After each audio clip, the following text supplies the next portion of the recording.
Bapak, Saudara, Saudari yang dikasihi Tuhan, selamat datang kembali di kanal YouTube ini. Kita akan menggumuli firman Tuhan dari Kejadian 39 ayat 1 sampai 5. Bahan ini, perenungan ini bukan untuk menggantikan khotbah hari Minggu. Ini adalah mempersiapkan kita memahami khotbah kita hari Minggu. Mari kita awali dengan berdoa. Tolonglah kiranya kami Bapa, supaya sebelum kami membuka firman ini, kami telah terlebih dahulu membuka hati dan pikiran kami dengan pertolongan Roh-Mu yang kudus. Biarkanlah firman ini leluasa membaharui kehidupan kami dan mempersiapkan kami memahami kehidupan yang Kau kehendaki. Dalam Yesus kami memohon. Amin. Saya bacakan Kejadian 39 ayat 1 sampai ayat yang kelima. Inilah firman Tuhan. Yusuf dibawa ke Mesir, lalu Potifar, seorang Mesir, pembesar Firaun, kepala pengawal raja, membeli dia dari tangan orang Ismail yang membawa dia ke sana. Namun Tuhan menyertai Yusuf sehingga ia menjadi orang berhasil. Ia tinggal di rumah tuannya, orang Mesir itu. Tuannya melihat bahwa Tuhan menyertai dia dan bahwa apapun yang dikerjakannya, Tuhan membuatnya berhasil. Yusuf mendapat kemurahan tuannya dan menjadi pelayannya. Yusuf pun diberinya kuasa atas rumahnya, dan segala miliknya diserahkannya ke dalam tangan Yusuf. Sejak Yusuf diberinya kuasa dalam rumahnya dan atas segala miliknya, Tuhan memberkati rumah orang Mesir itu karena Yusuf. Sehingga berkat Tuhan ada atas segala miliknya, baik yang di rumah maupun yang di ladang. Demikian terjemahan Alkitab Lembaga Alkitab Indonesia yang kedua menerjemahkannya untuk kita semua. Ibu, Bapak, Saudara, mungkin Anda salah satu atau kita di antara yang mendengarkan video ini, ada yang merasa bahwa Tuhan sedang atau telah meninggalkannya. Mungkin karena kesulitan-kesulitan yang kita alami, kadang kita bisa jatuh pada sebuah situasi bahwa kita sedang merasa sendiri. Tuhan sudah tidak bersama kita. Itulah yang sering kita alami dalam hidup. Apa yang terjadi dan bisa kita pelajari dari Kejadian 39 ini? Yusuf telah kehilangan semuanya. Ia kehilangan orang tuanya. Ia kehilangan kehidupan sehari-harinya bersama keluarganya. Bahkan ia kehilangan saudara-saudaranya. Tetapi itu bukan alasan sehingga kita boleh merasa Tuhan sudah meninggalkan kita. Karena ayat yang kedua dari Kejadian 39 ini persis dibuka dengan apa? Namun Tuhan menyertai Yusuf. Anda boleh punya masalah, punya kesulitan yang luar biasa, bertubi-tubi, tidak ada henti, habis sehabis-habisnya. Tapi Bapak Ibu Saudara, selalu katakan, namun Tuhan menyertai saya. Beras boleh tidak ada, isi dompet boleh habis semuanya, bahkan hutang kita di mana-mana. Tapi ingat satu hal, namun Tuhan masih ada. Itulah yang kita bisa lihat pertama-tama yang mau diperkenalkan oleh ayat ini. Jadi Tuhan menyertai Yusuf. Itu pengalaman yang harus kita hadirkan dalam kehidupan kita, bahwa Tuhan menyertai kita walau kita tidak tampak seperti yang disertai oleh Tuhan. Allah menyertai Yusuf walau Yusuf itu seperti tidak kelihatan lagi disertai. Kalau hitung-hitung secara alami, secara natural, yang kelihatan terberkati itu justru saudara-saudaranya itu. Yang dapat untung dari menjualkan Yusuf itu siapa? Saudara-saudaranya. Jadi kalau kita lihat, ada kala bahwa memang kita seperti apes sehabis-habisnya. Tampak kadang hidup kita itu memang seperti tidak disertai, tapi di situ pun Tuhan menyertai. Dan jangan langsung berkecil hati. Ada kala memang di satu sisi kita kelihatan seperti sangat merugi. Coba, di sini saudara-saudaranya ini bukan saja kasar, bukan saja memasukkan dia dengan ancaman maut ke dalam sumur itu, tetapi saudara-saudaranya itu juga mencari untung dan mendapat untung seperti Mangomo berhasil dari ketika dia menggadaikan saudaranya. Jadi jangan langsung mudah putus asa ketika dalam penderitaan kita sepertinya orang lain kok beruntung dengan menginjak-injak kita. Dan kadangkala kalau kita lihat dalam kehidupan dimensi yang lebih jauh lagi, Yusuf ada di rumah Potifar ini kan bukan rencana dia. Sering kita katakan kalau Anda sekarang rumit dalam rumah tangga Anda, itu karena memang Anda sudah berencana dari lama mau berumah tangga. Jadi kalau ada masalah ya tanggung sendiri. Kalau Anda hari ini menjadi seorang pendeta, punya pergumulan dalam pelayanan atau dalam kehidupan pribadi Anda sebagai pendeta, ya itu masuk akal. Orang Anda yang dari dulu datang ke sekolah 5 tahun, 4 tahun untuk menjadi seorang pendeta kan. Jadi kalau ada masalah ya itu akibat dari konsekuensi dari apa yang sudah kita pilih lebih awal. Kita bisa jatuh di posisi seperti itu. Tetapi kalau Yusuf ini bukan rencana dia. Nggak ada cita-cita dia bahwa suatu saat dia punya majikan yang namanya Potifar. Dia tidak pernah punya cita-cita bahwa dia harus suatu saat dijual oleh saudara. Tetapi ini semua telah terjadi begitu saja. Tapi apa yang terjadi? Tuhan masih menyertai. Jadi penyertaan Allah tidak boleh lepas dari pergumulan dan pengalaman kita. Sesusah apapun pengalaman-pengalaman yang kita hadapi. Jadi secara lahiriah Yusuf kelihatan benar-benar habis sehabis-habisnya. Tapi Tuhan menyertai dia sedalam-dalamnya. Apa yang bisa kita pelajari dari kisah Yusuf ini? Kita ambil saja beberapa bagian dari banyak hal. Pertama-tama, Alkitab memang tidak hanya memberitahu kita sisi bagian luar, tetapi juga membuka bagian dalam. Banyak orang menulis biografi, pengalaman hidup sendiri, tapi yang dia beritahu yang enak-enaknya saja, yang indah-indahnya saja. Tapi Alkitab ini memang selalu lebih jujur dari semuanya. Ia memberitahu sisi yang paling sulit dari keluarga Yakub itu, dari mulai anak-anaknya katakanlah menjadi akibat dari perilaku ayahnya, menjadi semakin merosot moralnya. Yakub itu dengan pilih kasih mensponsori satu dan mengabaikan yang lain, menimbulkan api cemburu, iri yang sangat luar biasa. Itu juga bisa kita lihat sisi bagian dalam dari keluarga ini. Tetapi juga kita bisa melihat bahwa Yusuf yang kita kenal sebagai pemimpin yang hebat, orang nomor 2 di Mesir, gubernur atau perdana menteri di Mesir, itu ternyata punya masa lalu yang sangat berat. Jadi jangan enggan melihat masa depan, karena kita punya pengalaman hari ini atau masa lalu kita yang benar-benar sulit. Itulah Alkitab kehidupan, bahwa hidup itu tidak nampak dan tampak seperti di depan kamera. Orang bisa pamer apa saja, tetapi Alkitab mau lebih jujur dari balik kamera itu.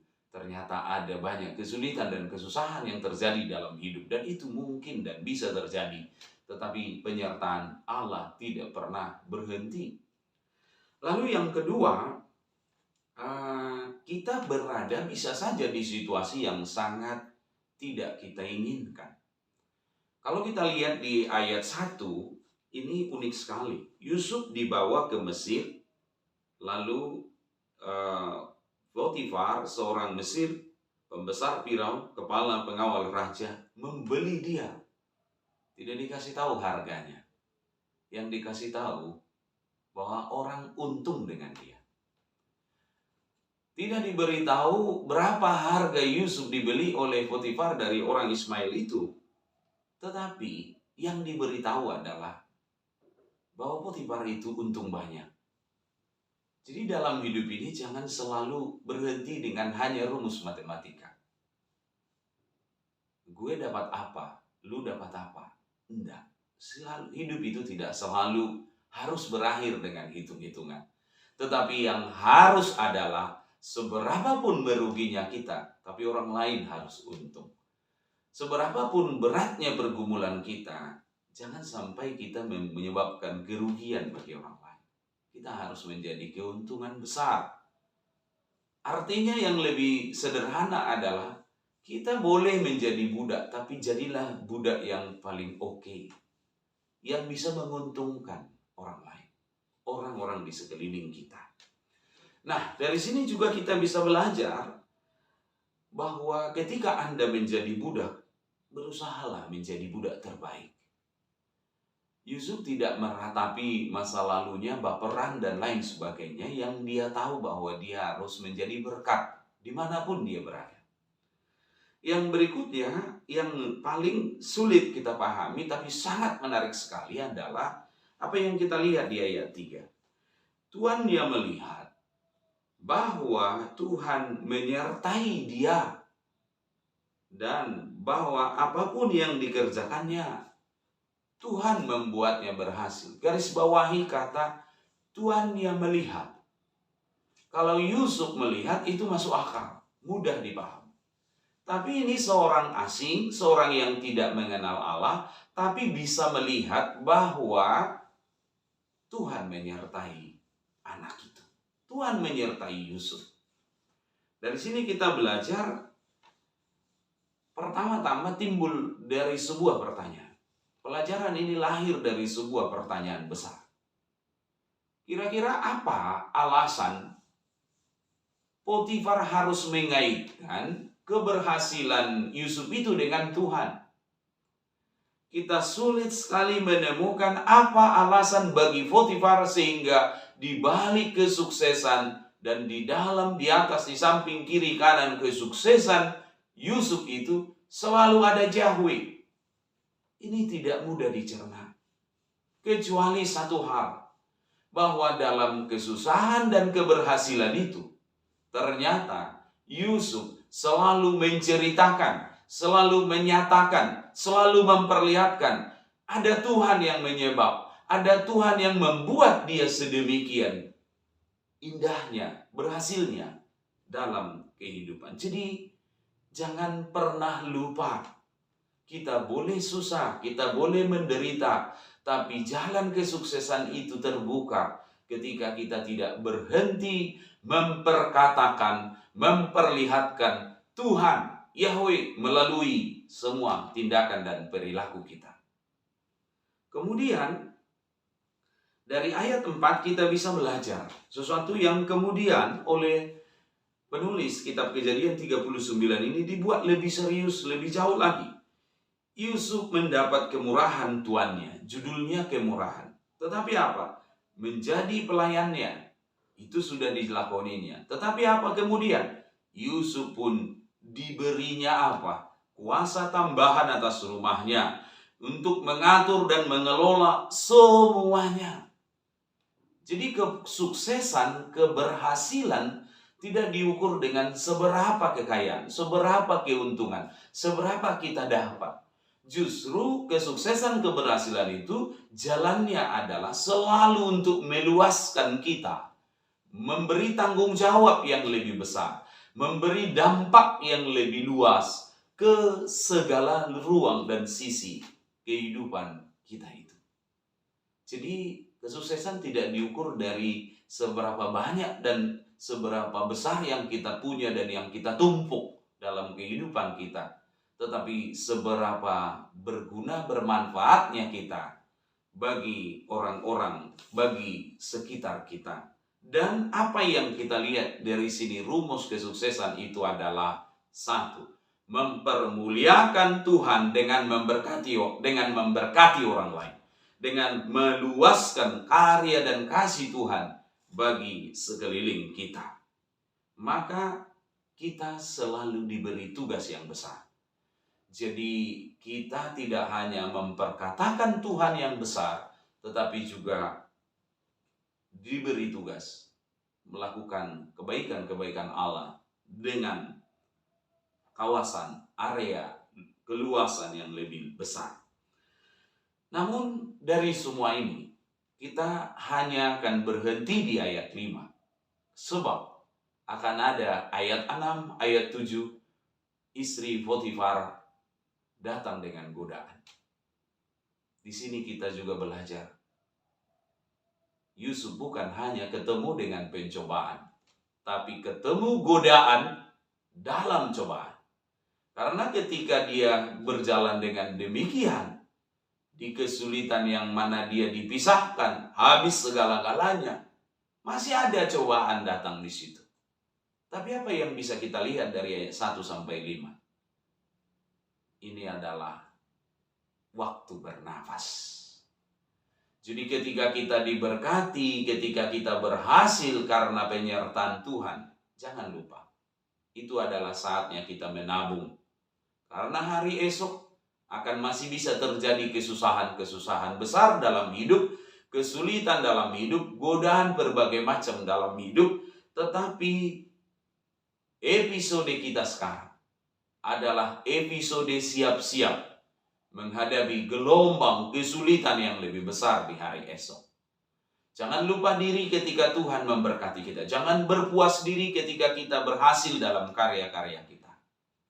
Tetapi jadikanlah pengalaman-pengalaman kita hari ini untuk mempersiapkan kita, membekali kita, memboboti kita untuk menghadapi kesulitan. Karena hari ini, saat ini, tenaga kita telah terkumpul secara lebih baik. Yang kedua, di sini juga kita belajar bahwa Tuhan tidak menipu. Kalau Tuhan mengizinkan sesuatu terjadi dalam kehidupan kita, jangan buru-buru menangisi dan mengutukinya. Karena di sana pun Tuhan masih bisa bekerja, mengukir kesulitan-kesulitan kita itu menjadi sebuah lukisan yang indah dalam kehidupan. Selamat berjuang, selamat bergumul. Tuhan kiranya memberkati kita. Amin. Kita berdoa. Terima kasih ya Tuhan yang telah mengizinkan kami melewati dan menghadapi berbagai musim dan masa dalam kehidupan kami. Tapi kami percaya, di semua musim dan masa ini, kami selalu berkata, Tuhan menyertai kami. Terima kasih Tuhan, perkenankanlah dalam kehidupan kami di titik terendah, kami selalu menjadi orang-orang yang terbaik. Bahkan ketika kami berkarya, kami tidak boleh berhenti memperkatakan, memperlihatkan bahwa Tuhanlah yang penuh kaya, otoritas, yang jaya di balik semua dan di atas, di dalam semua kesuksesan kami. Dan ajarilah kami juga Tuhan, seperti kitab ini memperlihatkan bagi kami, bahwa kesuksesan kami adalah ketika kami boleh mempermuliakan-Mu dengan cara melakukan tugas panggilan kami kepada orang-orang di sekeliling kami. Dan jadikanlah Tuhan, setiap keberhasilan, capaian-capaian kami ini menjadi dan menghasilkan tabungan rohani yang cukup, sehingga ketika godaan tiba dalam pencobaan, kami selalu kuat senantiasa melangkah berjalan bersama dengan Tuhan. Terima kasih Bapa, hanya pada-Mu lah melalui Yesus Kristus kami memohon. Amin.